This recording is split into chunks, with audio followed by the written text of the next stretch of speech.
Hello and welcome to another review, and today I'm looking at Sicario 2 Soldado, and it's a film for which I didn't even know was planned until the first teaser came out. So I'm certainly looking forward to this, as the first movie was definitely a great one.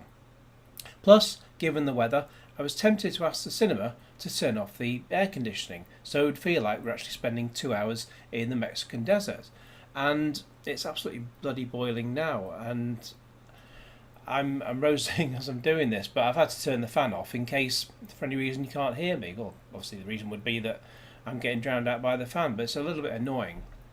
Anyway, right off the bat, I'll put the question first to bed of whether Emily Blunt is in this. No. No, no, no, no, no.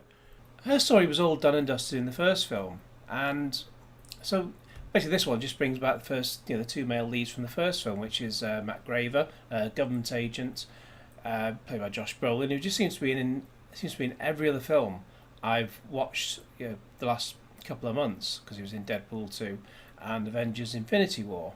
And there's also his contact, Alejandro,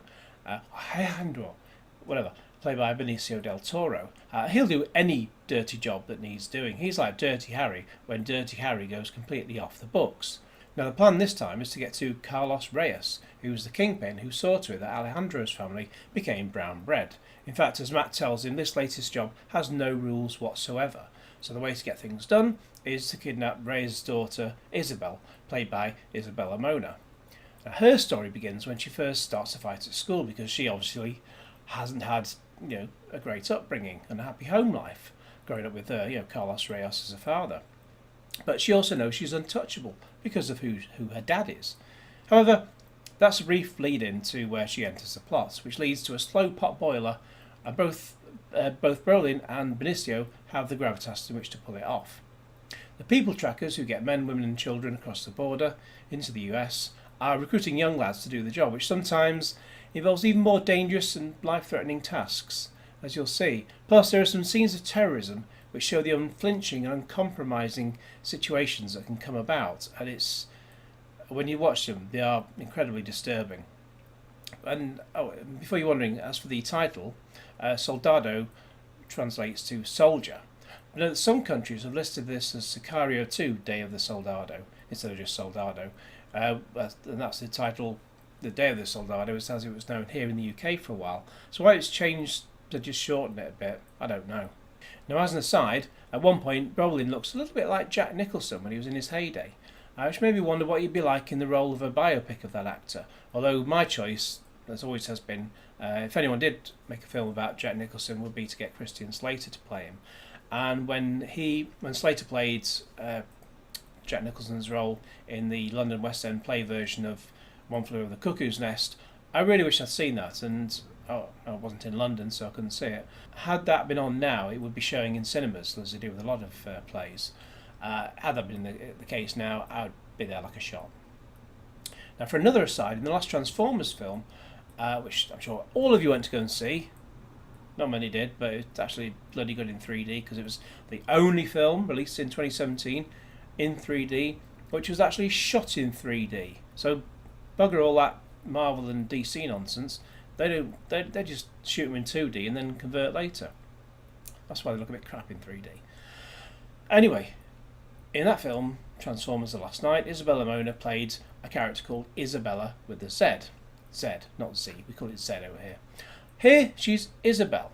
What next for a subsequent movie? Izzy? Nah, jest. She actually holds her own very well in this film, as she's thrust into the situation amongst everything that's going on. That said, she is taking the lead in a new movie version of Dora the Explorer, where she's going to be playing Isabella. She'll be playing Dora. At this point, I won't say anything else about the film. I've given you the initial premise, and if that doesn't grab you, nothing will. But it does have a lot of genuine shocks and surprises, and I actually ended up enjoying this one even more than the first one. So, roll on Sicario 3?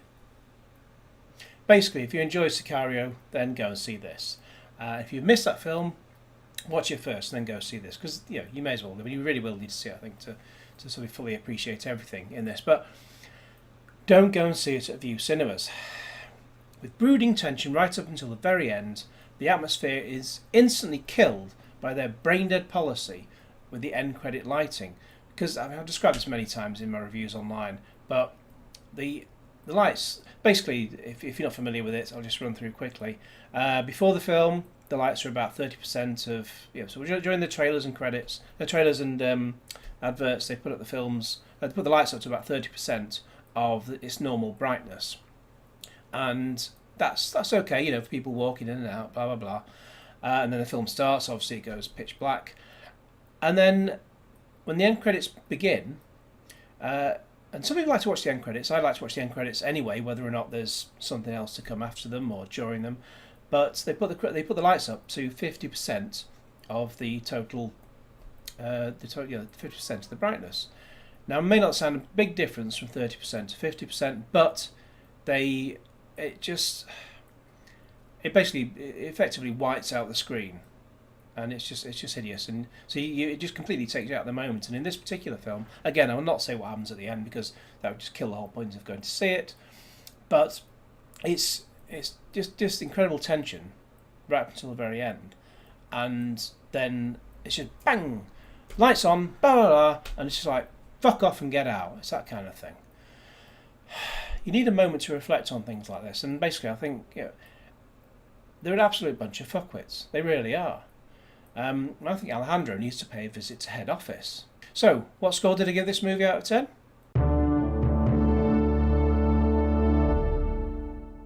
Anyway, please like this video and share with your friends and subscribe if you haven't already. And cue Genesis.